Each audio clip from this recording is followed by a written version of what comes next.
And the first sunlight of the east was spreading over the endless savanna, dusting the long grass, still wet with dew, with golden specks. The light caught the eyes of predators who had hunted through the night, forcing them back to their dens. For the daytime hunters, it was setting the stage. Taran, a young Homo habilis, crouched at the entrance of his simple shelter made of hides and fur, watching the world wake up.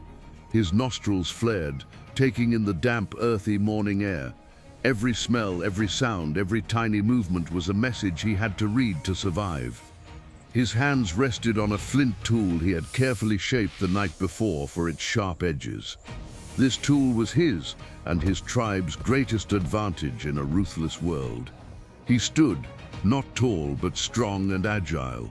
His forehead was still low, his brow pronounced, but his eyes carried more than his ancestors had ever had: curiosity and constant calculation. Other tribe members were waking, stretching and grumbling. Taran's responsibility was not just his own life, but the survival of the little group. The wisdom of the elders, the strength of the young, and their coordination, it was their only shield against the wild. Suddenly a breeze carried an unusual scent. It wasn't the sharp, sweet smell of herbivores. It was sharper, wilder, threatening. Taran's neck hairs stood on end. He squinted and scanned the plains that the growing light revealed. Nothing, just the grass rustling in the wind and a hyena's distant laugh. But his instinct, the one honed over millions of years, was whispering that something was off. He silently crouched behind a thorn bush. The cold, damp soil pressed against his palms. The voice of the tribe's oldest member, Korg, echoed in his mind. "The world is merciless, Taran. It's not the strongest who survives, it's the sharpest. Every shadow could be an enemy. Every sound could be a warning. Never forget." Minutes passed. He stayed still, listening, smelling. Then, about 100 meters away, in the shadows of willow trees near the river, he noticed a movement. Not the wind, not a nervous herd, a deliberate, controlled motion. It wasn't like any animal he'd seen before. It had intent, intelligence, and worst of all, it was watching him. Taran's body tensed like a drawn bow. His heart pounded in his chest.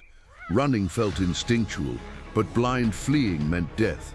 He focused on the shadow, trying to see it more clearly. Then, from another direction, a low, guttural growl echoed closer, deeper, wilder than a hyena's laugh. A chilling thought ran through his mind. Paranthropus, bigger, stronger jaws than him, omnivorous, ruthless when necessary. He quietly weighed his options. Attack, suicide, retreat. The tribe would be vulnerable. Hide. Every second counted. One wrong move could leave him and his tribe at the mercy of the wild. As the growl drew nearer, he spotted another movement. Smaller, faster, maybe a cheetah or a leopard cub. Perfectly camouflaged in the tall grass, belly almost touching the ground. Hunger was driving it forward, but instinctive caution kept it in check. Taran was caught between two threats: a hidden predator stalking him and a known predator closing in. Slowly, without turning his back on the tribe, he started inching toward the river. Water could be a barrier, maybe even an escape, but he was so focused, he didn't notice the hidden danger beneath its calm surface. Crocodiles and giant snakes lurked there, waiting silently, deadly. Then, from the willow shadows, the stalking shadow became flesh, a massive furry predator, possibly a Dinophelus, a saber-toothed cat. It lunged like an arrow. Taran leapt sideways just in time. Its claws scraped past his face, grazing his shoulder. His heart raced faster than his legs could carry him. Life hung on a single reflex. Taran ran toward the river, Korg's words echoing in his mind. "Night is our biggest enemy, Taran. Fire is the only thing that keeps it at bay. Fire isn't just warmth. It's protection, a weapon, a community. It keeps the darkness away." He reached for the small leather pouch at his belt. Inside were carefully chosen flints and bits of pyrite. He ducked behind a rock as growls and hisses swirled around. His hands shook as he struck the stones together. First try, just a tiny spark that fizzled out. Second, wrong angle.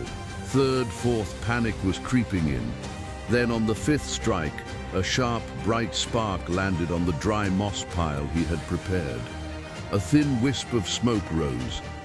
He bent down, blowing gently, carefully. Each breath was like a prayer. Smoke thickened, and then a small orange flame flickered. Fragile, almost timid, but alive. This flame was more than heat. It was hope. Quickly, he added dry twigs and leaves, feeding the flame. As it grew, the rest of the tribe peeked out from their hiding spots, eyes wide with awe and fear. The children's faces, lit by the fire, reflected the promise of tomorrow. Taran realized once again that a single spark could mean the difference between life and death. But the crackling fire and rising smoke drew more than just the tribe's attention. From the bushes came a sudden rustle. The wind wasn't responsible. Something or several somethings were moving toward the fire, faster than Taran expected.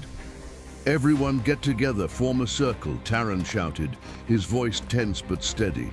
The tribe moved instinctively. Women and children gathered in the center while the men took the outer ring, armed with crude spears and sharp stones. Their collective breath created tiny clouds in the chilly air. Every pair of eyes scanned the darkness beyond the firelight. Every muscle tensed for what might come next. Taran's leadership wasn't about authority. It was survival in action. He quietly gave orders. "Bora, watch the right side. Kira, don't let the fire go out. Bring more wood." His calm determination spread to the others, turning panic into focused alertness. Together they moved like one being. But unity alone wouldn't guarantee safety. In the dark, two pairs of glowing yellow eyes appeared. Wolves or something similar. They respected the fire, but hunger made them bold. Taran stepped forward with another man, holding a torch. He waved it, the flames lighting up the predators' faces. They growled but didn't retreat far, only vanishing into the shadows, waiting. Taran knew this small skirmish was just a rehearsal. The real test was yet to come by the river, beneath the dark water's surface, where a far larger, far more patient, far deadlier hunter was watching. The master of the water, the silent stalker, had not revealed itself yet. The immediate threat had passed, but another kind of enemy gnawed at the tribe: hunger. Their last hunt had failed, and stomachs growled through the quiet of the night. At dawn, Taran gathered a small hunting party. Bora and Lan, the young man with the strongest arms, joined him. Their target was a herd of antelopes grazing across the river on the open plains. Every step had to be careful. How they stepped, the wind's direction, the calls of birds, all of it mattered. As they approached the herd, they dropped to the ground and started crawling through the tall grass. Slow, exhausting progress. Taran had a plan: separate a few animals from the herd and drive them toward a canyon they had scouted earlier. 10 minutes, maybe less, Taran whispered. By the time the sun hits the peak, we need to have them trapped. Then the wind shifted, carrying their scent straight to the herd. Heads shot up, ears perked. The alarm had been raised. Taran signaled the attack. Lan jumped up, yelling, charging from the right, while Taran and Bora moved from the left, guiding the herd toward the canyon. Dust swirled as the chase unfolded. A few young, nervous antelopes broke from the herd, heading straight for the trap. The plan was partly working. But Taran was so focused on the herd that he didn't notice the other hungry eyes. A small pack of hyenas had picked up the scent and was stealthily following, waiting for the perfect moment to strike. This hunt wasn't just about a meal, it was a test of leadership and survival. Every move, every decision, drew the line between life and death. The hunt had ended successfully, and the hyenas were driven off by the determined hunters guarding their fire. Taran and his team returned to camp. bringing fresh meat and feeling a hard-earned sense of victory. But nature always had surprises.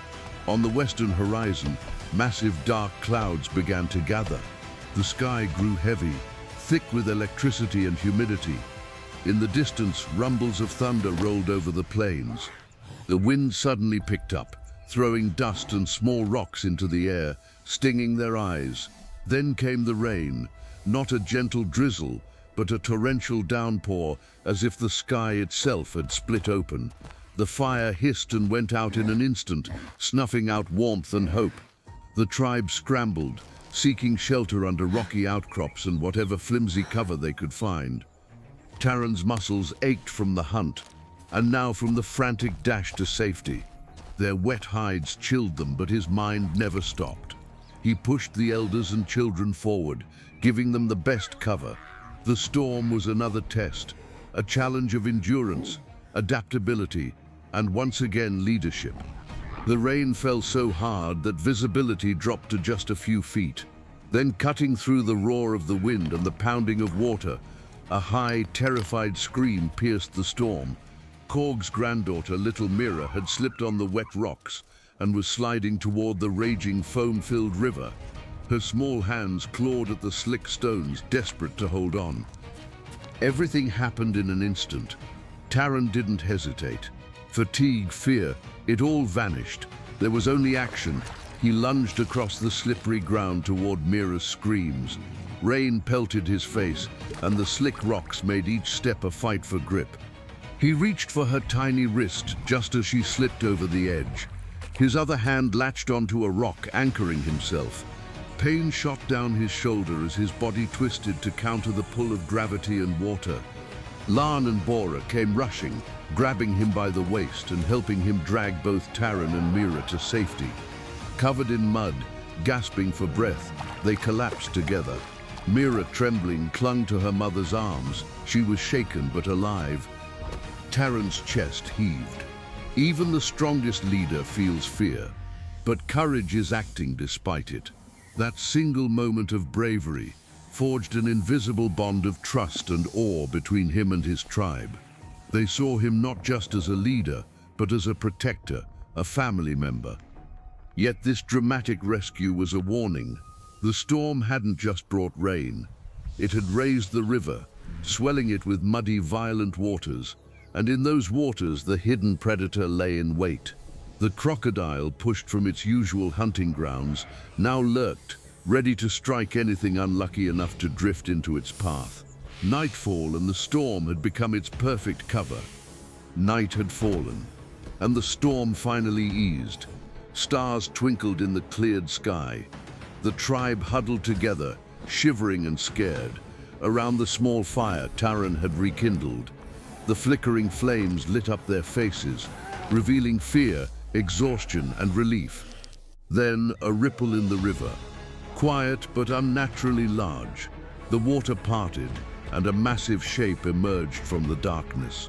A crocodile, scales glinting in the firelight, cold stone-like eyes fixed directly on the tribe. Hunger and the swollen waters had made it reckless. Panic gripped the group, but Taran sprang into action. In his hands was a spear with a bundle of burning grass at the tip. "Back! Everyone back!" he shouted. The creature lunged, short, rapid strikes aimed at them. Taran didn't attack outright. Instead, he moved strategically, drawing the beast away from the fire and his people, using himself as bait. He led it toward a narrow passage filled with loose rocks prepared earlier. The crocodile lunged, snapping jaws barely missing him. Its momentum sent it stumbling over the slippery rocks, some falling onto its back, slowing it down but not killing it. Taran ran out of the narrow path, back toward the safety of his tribe. Gasping, heart-hammering, he glanced back. The crocodile struggled among the rocks, frustrated and slower, but far from defeated. Just then, from the riverbank, another sound, a shuffle, heavier than water, almost like footsteps. Shadows moved again toward the firelight. The wolf pack had returned, unforgotten, ready to take advantage of the exhausted tribe. Taran's night was far from over. The night of clashes and constant vigilance finally came to an end. The wolves, intimidated by Taran's fire and spear, finally backed off. Dawn broke, and Taran's tribe was still standing, tired, scratched, bruised, but alive. The lessons of the night were harsh and clear. Courage, intelligence, and unity were their real weapons in this wild world. Fire was just a tool, but the will to use it and the community standing together, that was everything. Taran looked toward the rising sun. Tomorrow would bring new dangers, hunger, thirst, maybe new rivals. But he knew as long as the tribe trusted each other, their chances of survival remained strong. That trust was the foundation of a journey that would last millions of years. Survival was never guaranteed. When they moved toward the river to quench their thirst, they spotted fresh, massive tracks in the shallow, muddy water. The crocodile hadn't accepted defeat. It had merely retreated and was lying in wait again. Nearby, a heron screeched and took off, fleeing some unseen threat. Taran scanned the dark, still corners of the water. The wild never revealed all its secrets. One threat had been dealt with, yes, but the next one was always lurking.